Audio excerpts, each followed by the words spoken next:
morning light slipped through the tall windows of the workshop, slicing across the floating dust and falling upon the man bent over his workbench. Lucas moved with a precision that bordered on reverence. Each stroke of the file, each turn of the tuning peg, seemed to belong to a quiet ritual known only to him. The scent of varnish and aged wood filled the air, a scent that had become his only constant companion. It was silent, except for the faint hum of the city far beyond the walls, and the gentle scraping sound of his tools against the wood. Lucas liked it that way. Silence was predictable. Silence didn't question, it didn't laugh, it didn't run. He had built his life around it, brick by brick, until the noise of other people's opinions could no longer reach him. Once, long ago, he'd imagined a life filled with voices, soft laughter shared over breakfast, music drifting through the house, the warmth of someone who saw him and didn't flinch. But every dream like that had shattered, quietly and completely. The first time it happened, he had been young enough to still believe love fixed everything. He remembered the way her smile disappeared, how her eyes widened in shock instead of desire. She hadn't meant to humiliate him, but the silence she left behind did more damage than any cruel word could have. After that came others. Each time he tried again, thinking maybe this time would be different, maybe kindness would overcome fear. But it never did. People said they wanted honesty, they wanted real, but when they saw what made him real, they turned away. Until eventually, he stopped offering anything. Now the workshop was his entire world.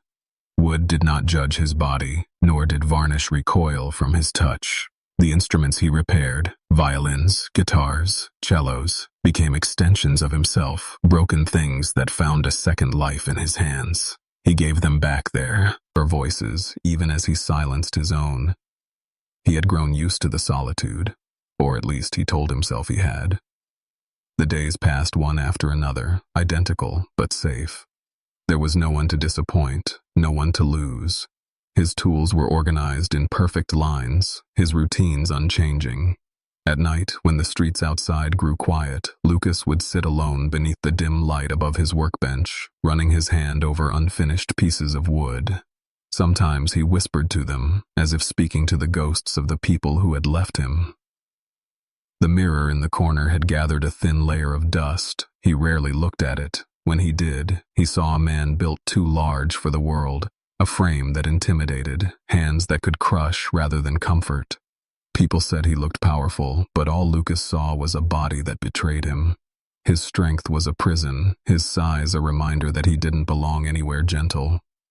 Sometimes, in the deep hours of the night, he wondered what it would feel like to be accepted, not despite his flaws, but because of them, to have someone reach out and not pull back. The thought felt dangerous, like standing too close to a flame after living in the dark. So he pushed it away and returned to his work. The world outside might have forgotten him, but inside this small workshop, his hands still had purpose.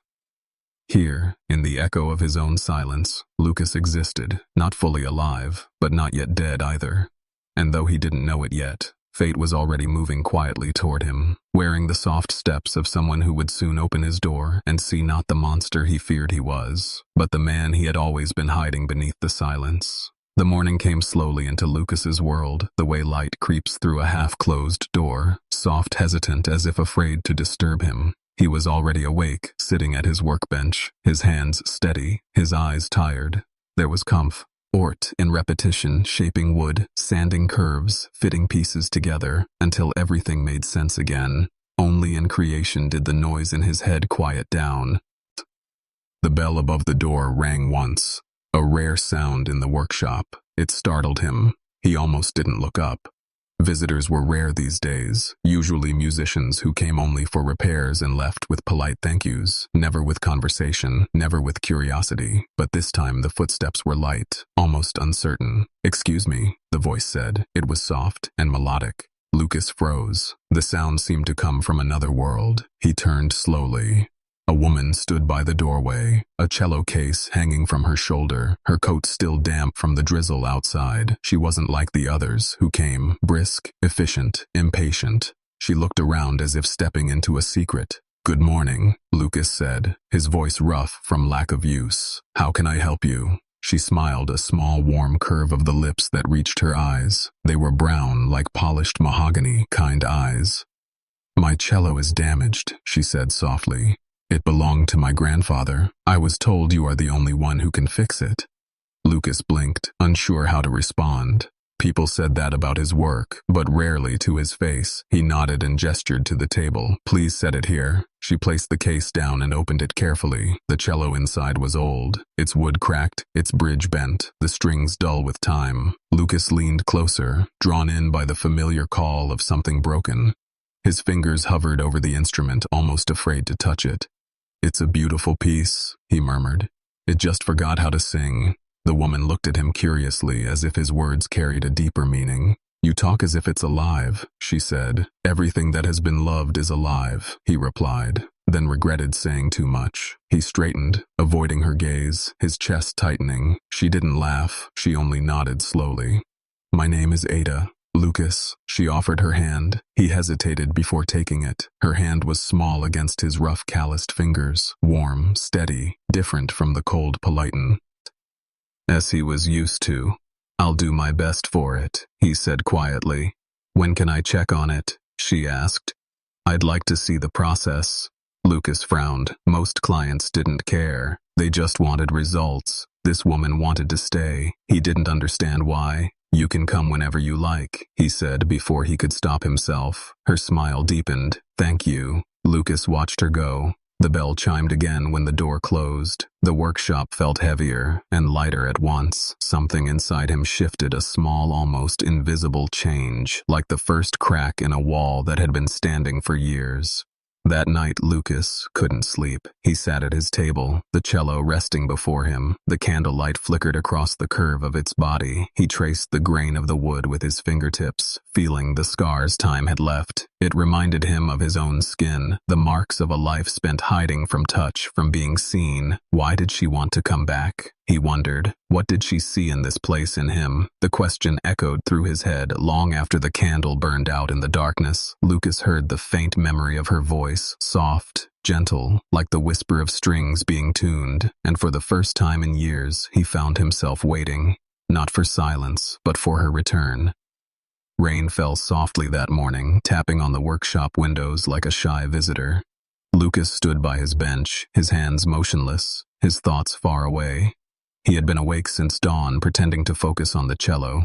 But in truth, he was waiting for her, though he would never admit it to himself. He told his heart it was for the instrument, that she would want to see the progress. But deep inside, he knew it wasn't just that. When the door opened, he felt it.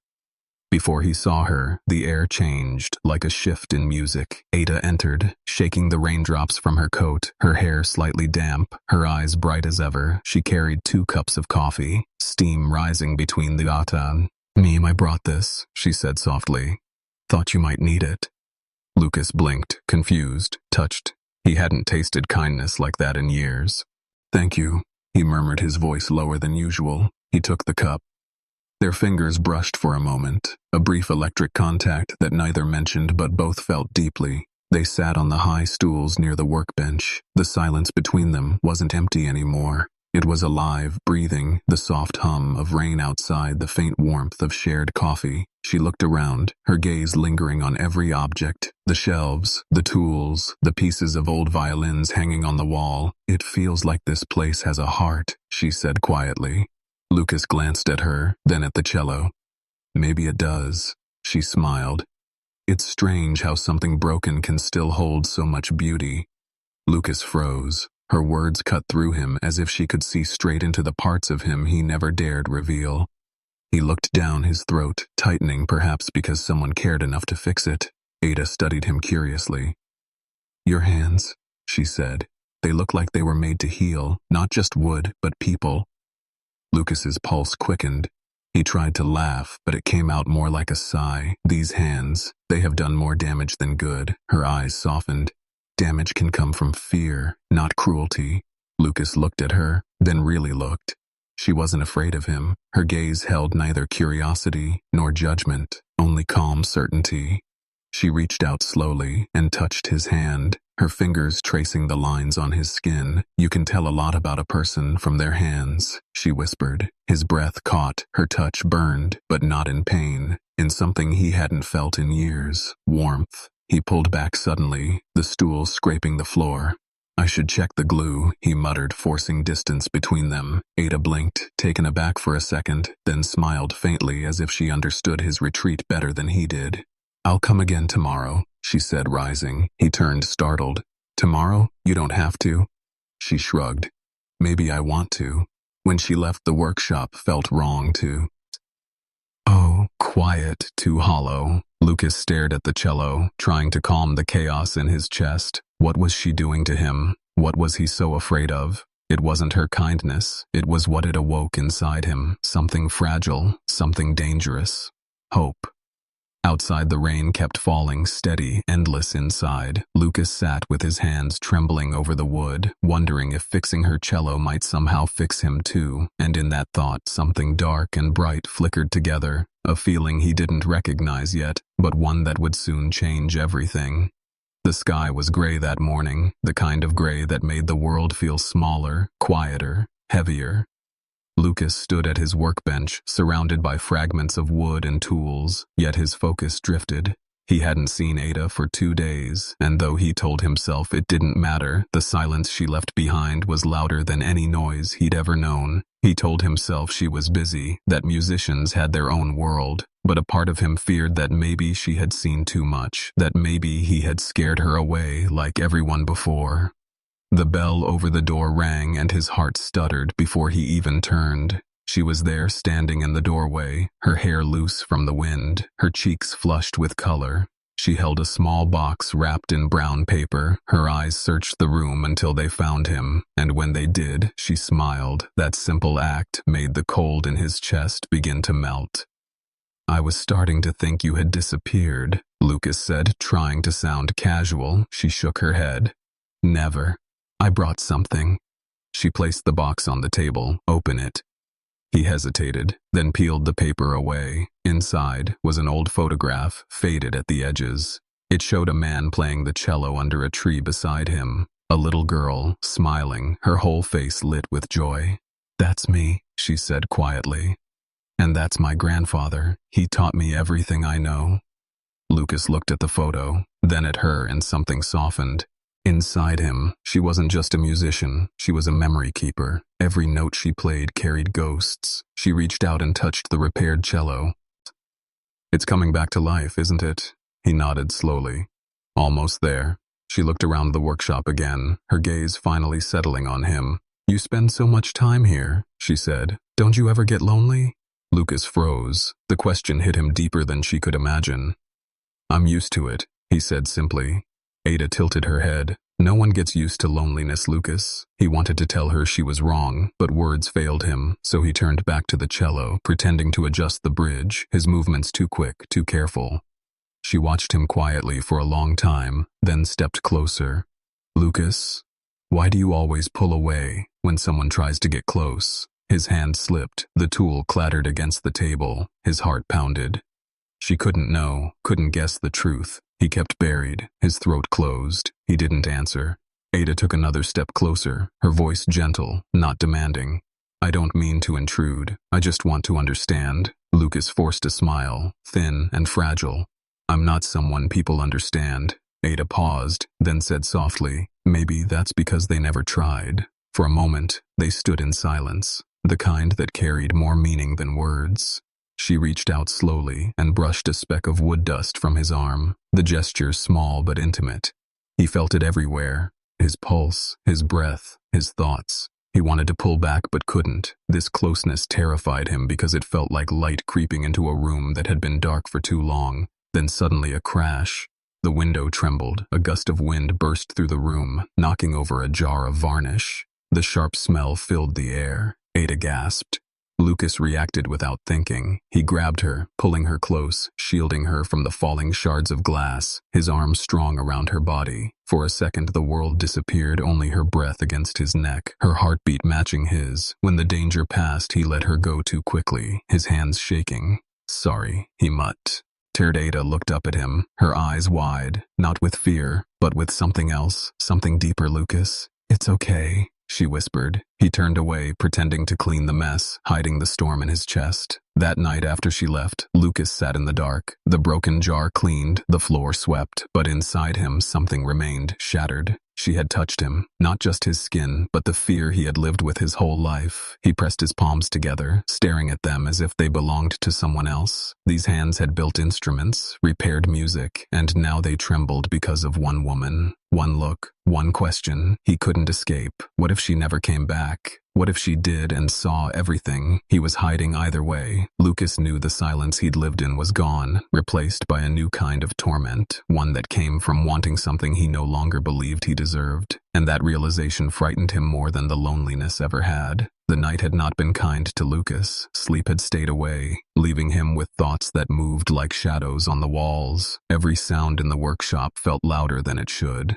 The wind against the windows, the creak of the old floorboards, the echo of his own heartbeat. He tried to focus on the cello, on the precision of his work, but his hands betrayed him, trembling, as if remembering the feeling of Ada's skin when he pulled her close to protect her from the broken glass. That moment replayed again and again. Her warmth, her eyes, the look that had undone him completely. By morning, the sky was the color of steel, the city hidden behind a thin veil of fog. Lucas lit the small heater in the corner and tried to pretend nothing had changed. But everything had. The air itself felt different, heavier, charged with something unnamed. When the bell above the door finally rang, his chest tightened like a string pulled too hard. She stepped inside, wearing a dark coat and a red scarf, her cheeks pink from the cold. She carried no instrument this time, just herself. Lucas looked up but didn't speak. She walked closer, her boots leaving faint marks of melted snow on the floor. "I came to see how you're doing," she said quietly. "After yesterday." Lucas turned his gaze back to the bench. "Fine," he lied. "You sure?" she asked gently. "Because you look like you haven't slept." He tried to smile, but it faltered. She sighed, then walked around the table, stopping just inches away from him, the silence between them thick enough to touch. "You don't have to be afraid of me, Lucas." Her voice barely above a whisper. He froze. The words hit too close, too deep. "Afraid of what?" he managed to ask. "Of being seen," she replied. He wanted to deny it, but couldn't. Her eyes were steady, unflinching. Her presence disarmed him more than any weapon could. She lifted a hand slowly, hesitantly, as if giving him time to pull away, and brushed a bit of sawdust from his shoulder. Her fingers lingered for a heartbeat. His pulse thundered in his ears. "Why are you here?" he asked. "Because I want to be. Because there's something about you I can't walk away from." Her honesty left him breathless. He took a step back, but she followed, matching his retreat step for step, until his back met the edge of the workbench. His voice came out rough. "You don't know me, Ada, and if you did, you wouldn't want to stay." She studied his face, her voice steady. "Then, tell me, show me whatever you think will make me run away, because I'm not going to until I understand." He turned away, gripping the edge of the table, his knuckles white. "I've tried before," he said, barely audible. "I've hurt people, not on purpose, but I did. They ran and they were right too." Ada took another step, her voice softer. "Then you've been carrying that fear alone for too long." Lucas, the smell of rain and varnish hung in the air. A mix of memory, intention. She reached out again, this time her palm resting lightly on his chest over his heartbeat. The touch was gentle but grounding. "You don't scare me," she whispered. He wanted to believe her, but the old voice in his head screamed louder. "You will, once you know." He stepped away fast, his chair knocked over the crash, echoing through the room. Ada flinched but didn't move to leave. She just looked at him, calm eyes, steady, waiting. "Please go," he said, his voice breaking. She hesitated. "I don't want to hurt you, Ada. I don't want to see that look in your eyes, the one everyone gets when they finally see what I am." There it was, the confession, not in words but in pain. She wanted to speak, but something in his posture stopped her. He was a man at war with himself, a man who built walls so thick they had become part of his skin. She nodded slowly, her voice trembling. "All right. I'll go for now, but I'm not done trying, Lucas, because you don't scare me, and you never will."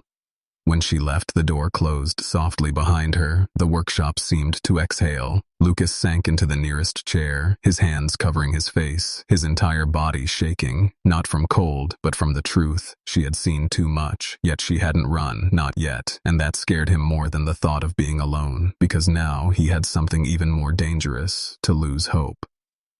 The next day arrived, heavy with silence. Lucas sat in the half-light of the workshop, surrounded by unfinished instruments and unanswered thoughts. The air smelled of rain, soaked earth and varnish, the kind of scent that lingered like a memory. He had not moved much since Ada left. Her words echoed inside him. "You don't scare me." They kept returning louder each time, like a song he could not silence. He wanted to believe her, but belief was dangerous. Belief meant hope, and hope always came with pain. He stared at the cello resting on its stand, the final polish half done, its wood glow. Aiming in the dim light, he traced a hand along the grain and whispered almost to himself, "Maybe I'm not meant to be fixed." The bell over the door rang, and his heart jumped. He turned quickly, and there she was, again standing in the doorway, holding something wrapped in cloth.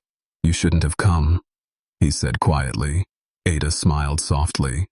"I know, but I wanted to." She walked in and placed the cloth on the table, unwrapping it slowly, revealing an old bow. "The strings frayed, the handle worn. This belonged to my grandfather too," she said. "Thought maybe the cello would sound better if they were together." Lucas stared at her, unable to form words. She was looking at him like she wasn't afraid of the silence, or the tension, or the scars. She couldn't see. She stood there, calm, patient, unshaken by the distance he kept between them. He took the bow carefully, his fingers brushing hers. It was enough to make his pulse stumble. Ada watched him and said quietly, "Lucas, why do you keep fighting me? I'm not your enemy, because I don't want to break you." He blurted out louder than he meant to. Ada blinked, confused. "Break me?" He turned away, his voice cracking. "Everyone leaves eventually. They always leave when they realize I'm not what they imagined." She stepped closer, slow, deliberate. "Lucas, what happened to you? Who made you believe that?" He laughed bitterly, a sound without joy. "Life did, people. Did me." He faced her, then, his eyes dark like storm clouds. "I've spent my whole life trying to make myself smaller, trying not to be too much, too strong, too intense, but it never mattered. I always end up hurting someone even when I don't mean to." Ada's gaze softened. She reached for his hand, but he pulled away again. She whispered, "Then let me decide if I can handle it. Stop protecting me from you." He froze. Her words hung in the air, heavy and alive. Something cracked inside him, a small, fragile piece of armor falling away. He didn't know whether to run or fall apart. Instead, he sat down, his voice quiet. "I don't know how to let anyone close, Ada. Then let me show you." She set her tone gentle yet certain. She walked around the table until she stood in front of him, her eyes level with his. She raised her hand slowly until her fingers rested lightly against his cheek. He flinched, but didn't move away. The warmth of her touch burned through years of self-built walls. Lucas closed his eyes, afraid that if he opened them, she would vanish. But she didn't. She whispered, "You don't have to hide from me. Not here. Not anymore." For a long moment, they stayed like that, still suspended between fear and something new. He wanted to speak, to tell her what haunted him, but the words tangled in his throat. Instead, he just whispered, "You should run, Ada." She smiled sadly. "Maybe, but I won't." Thunder rumbled outside, shaking the windows. The storm had finally reached the city. Lightning flashed across the glass, illuminating them both. Lucas looked at her and saw not pity, but courage, not curiosity, but understanding, and in that moment, he realized she was the first person who wasn't trying to save him. She just wanted to stand beside him. When she finally left the storm still raging, Lucas sank to his knees beside the cello. His reflection shimmered faintly on its polished surface, and for the first time in years, he didn't see a monster looking back. He saw a man on the edge of change, terrified, Yes, but no longer completely alone. The storm had passed by morning, leaving the world washed clean. The streets outside the workshop glistened under a pale sun, and yet inside, Lucas, everything felt heavier. Darker the night before had cracked something open in him, and the silence that followed was not peace. It was the sound of his defenses collapsing. He worked without focus, his hands moving from habit rather than purpose. The cello stood near the window, glowing faintly in the light. Each time he looked at it, he saw her face, the way she touched his cheek, without hesitation, the way her voice trembled but didn't break when she said she wouldn't run. He wanted to believe her, but the fear that lived inside him was older than trust, older than hope. The bell above the door rang, and before he could even breathe, Ada was there again. No coat.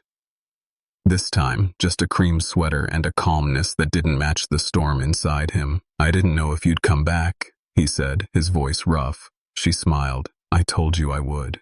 She walked closer, her eyes moving over his face as if she were studying every unspoken word. "You look like you haven't slept." Lucas shrugged. "I work better in silence." She tilted her head. "That's not true. You just work because it's safer than feeling." He looked away, pretending to check the strings, but his hands trembled. Her words cut through him sharper than any blade. "You came back even after what I said," he muttered. "Why, Ada? Why keep pushing?" "Because I see something in you that you can't yet," she said simply. "You spend your life fixing what's broken, but you don't believe you deserve to be fixed yourself." The words made his throat tighten. He wanted to shout, deny it, but she stepped closer until she was right in front of him. The air between them charged heavy with all the things neither of them had the courage to say. Ada reached out slowly, her fingers brushing the back of his hand. "Lucas, every time I come here, I feel peace, not fear. Do you know why?" He shook his head. "Because when you touch these instruments, you treat them like they're alive. You give them back their voice. Maybe it's time someone helped you find yours." He stared at her, unable to breathe. The workshop seemed to fade. The tools, the walls, the world. It was only her standing there, her hand on his, and the sound of both their hearts beating out of sync. He whispered, "You don't know what you're asking for, Ada." "Then tell me," she said softly. "Tell me what you're afraid of." Lucas stepped back, the air between them snapping like a tightened string. His voice rose harsh and broken. "I'm afraid of breaking you. I'm afraid that if you ever saw all of me, you'd run like they all did, Ada." His expression didn't change. She walked to him slowly, her voice steady. "Lucas, I'm not them, and I'm not afraid." Her hand reached up again, resting against his chest over his heart. "I want to see all of you, even the parts that scare you, because those are the real ones." His chest ached, the kind of ache that came from holding back too much for too long. His breath came ragged, his pulse unsteady, and in that moment he wanted to believe her, wanted to trust that maybe this time was different, but years of rejection screamed louder than hope.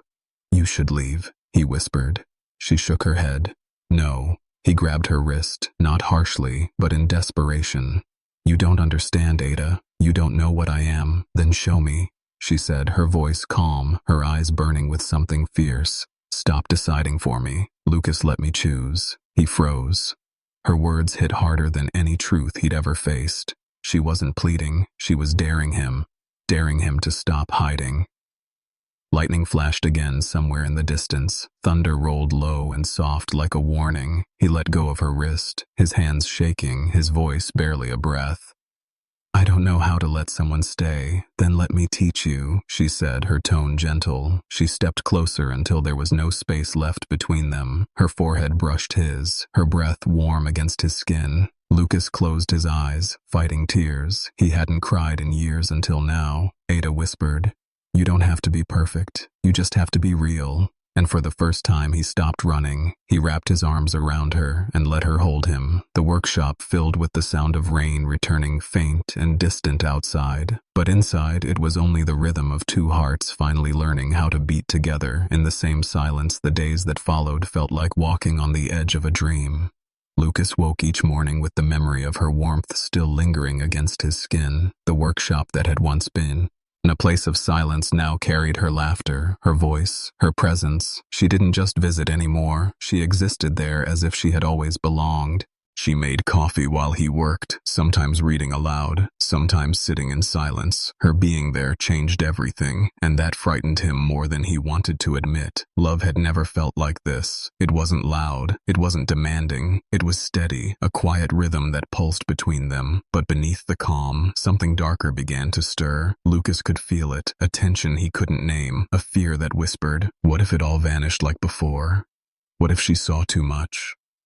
One afternoon, the rain returned soft and constant. Ada arrived, soaked from the walk, her clothes clinging to her frame, her hair dripping over her face. Lucas grabbed a towel without thinking. Here, he said. You'll get sick. She smiled and took it. Their fingers brushed and the air between them thickened. You worry too much, she teased. I've never seen you worry about anything else, he answered before realizing how much truth was in his words. She looked at him, eyes soft and full of something unspoken. Lucas, sometimes you look at me like you're trying to memorize me. He froze. Because he had been from the very beginning. He wanted to capture her the way he captured sound in wood before it disappeared forever. She moved closer, her voice quiet. Lucas, you still haven't told me what you're afraid of. You let me touch you. You let me stay. But you're still hiding something. What is it? The words hit like a blade. He took a step back, his chest tightening. He wanted to tell her the truth, that his fear wasn't of her, but of himself, of what his body had done to every woman who ever tried to love him, that he had been cursed with something that turned tenderness into pain. But the shame was too heavy, too old. It wrapped around his throat until he could barely breathe. She took his hand, forcing him to meet her eyes. Lucas, whatever it is, I can handle it. He shook his head. No, you don't understand, Ada. You think you're ready, but when you see what I really am, you'll leave. They always do. Then let me prove I won't, she whispered. She reached for his face, her fingers trembling but steady enough to rest on his jaw. His breath caught. She leaned closer, her forehead touching his, her whisper a promise, not a challenge. I don't run from truth. For a heartbeat, he almost broke, almost told her everything. But then lightning split the sky, and the power flickered, plunging the workshop into darkness. She gasped, startled. Lucas moved closer instinctively, his hands finding her shoulders. Are you okay? Yes, she whispered, but her voice trembled. He could feel her shaking, though he wasn't sure if it was fear or something else. His fingers brushed her cheek, tracing the raindrops that clung to her skin. Her breath quickened, and for the first time Lucas didn't think he moved. He simply felt pulled toward her, as if the silence itself wanted this. His lips brushed hers, barely a touch, but enough to set his entire world alight. The kiss deepened, slow, searching, desperate, but gentle, the kind that didn't demand anything, only offered when they finally broke apart. Both were breathless. She whispered against his lips, "See, I'm still here." He wanted to believe it, wanted to hold on to that moment forever, but deep down he knew it wasn't over. The truth still waited, lurking in the corners of his mind, patient and merciless as the storm outside. When she left later that night, promising to return, Lucas sat alone, staring at the cello, its strings vibrating faintly from the thunder outside. The sound seemed to whisper a warning. Nothing stays unbroken forever. And though he didn't know it yet, the next time she walked through that door, his world would shatter in a way he could never put back together. The morning after the storm, the workshop felt too still, the silence heavier than usual. Lucas moved through it like a ghost, his hands steady, his heart not. He had barely slept. The kiss from last night still lingered on his lips. It was soft, real, frighteningly real. For the first time in years, he had let someone in, and that alone terrified him more than loneliness ever did. When the door opened, the familiar chime broke the quiet. Ada stepped inside, her hair tied loosely, her smile bright as sunlight. Lucas's heart leapt before he could stop it. She looked at him carefully, as if sensing his unease. "Good morning," she said lightly, as though nothing monumental had happened between them the night before. "Good morning," he answered, his voice quieter than he meant it to be. She walked around the table, her fingers grazing the cello strings. The sound filled the room, warm and alive. "I couldn't stop thinking about the music last night," she said, "or about you." Lucas froze. She looked at him, eyes open and fearless. It wasn't just a kiss, was it? Lucas shook his head. No, it wasn't. He wanted to tell her everything right then, the truth he had buried for years. But before the words could leave his mouth, Ada's phone rang sharp and loud, cutting through the fragile air. She frowned. Sorry. Give me a second, she answered, her tone shifting, serious. Yes, I'll be there soon. She hung up, turning back to him, her expression clouded. I have to go. My mother, she isn't well. I'll come back later, I promise. He nodded, understanding, but inside something twisted. It was as if the moment to confess had slipped away, stolen by time and circumstance. When the door closed behind her, the emptiness that followed felt unbearable. Hours passed. Lucas tried to work, but his thoughts chased him in circles. He kept hearing her voice, seeing her smile, feeling her touch. He thought of what he should have said. The fear that had chained him for years whispered, maybe it was better this way. Maybe silence would protect him from disappointment again. But deep inside he knew it was a lie. The next day she didn't come, nor the one after. He sent a message. No answer. He paced the workshop like a caged animal. Every sound made him turn to the door, hoping, dreading. When the bell finally rang on the third day, he nearly ran to it. But it wasn't Ada, it was a stranger, a delivery boy holding a wrapped parcel for Lucas. He signed for it, confused, and when he unwrapped it, his breath caught inside was the photograph Ada had once shown him of her and her grandfather playing under the tree. Behind it, in delicate handwriting, were the words, I'll be back. Don't give up on what you haven't said yet. Lucas closed his eyes. The words hit harder than he expected. He placed the photo on the shelf above his bench where he could see it every time he worked. The days stretched into weeks. The cello stood finished, glowing in the window, untouched, waiting like him. Then one evening, just as the sun was bleeding into the horizon, he heard footsteps outside the door. Slow, hesitant, he turned, and there she was, framed by the fading light. She looked tired, but her eyes still held that same fierce warmth. You came back, he whispered. I told you I would, she said quietly. She stepped closer, dropping her bag to the floor. Lucas, I need to ask you something. When you look at me, what do you see? He blinked, caught off guard. I see the only person who ever saw me. She smiled, a sad, beautiful smile. Then tell me what you've been afraid to say. The air between them stilled. His throat closed around the words. The secret he had buried for years rose like a tide. If I tell you, he said, you might never look at me the same way. Then let me decide, she answered. Her voice trembling, he looked at her, the way a man looks at the only truth left in his life, and finally whispered the words that had haunted him for half his existence. And as they left his mouth, the weight of years seemed to break away, leaving only raw honesty between them. She didn't move, didn't speak for a long moment. Then slowly she reached out and took his shaking hands, her eyes never leaving his.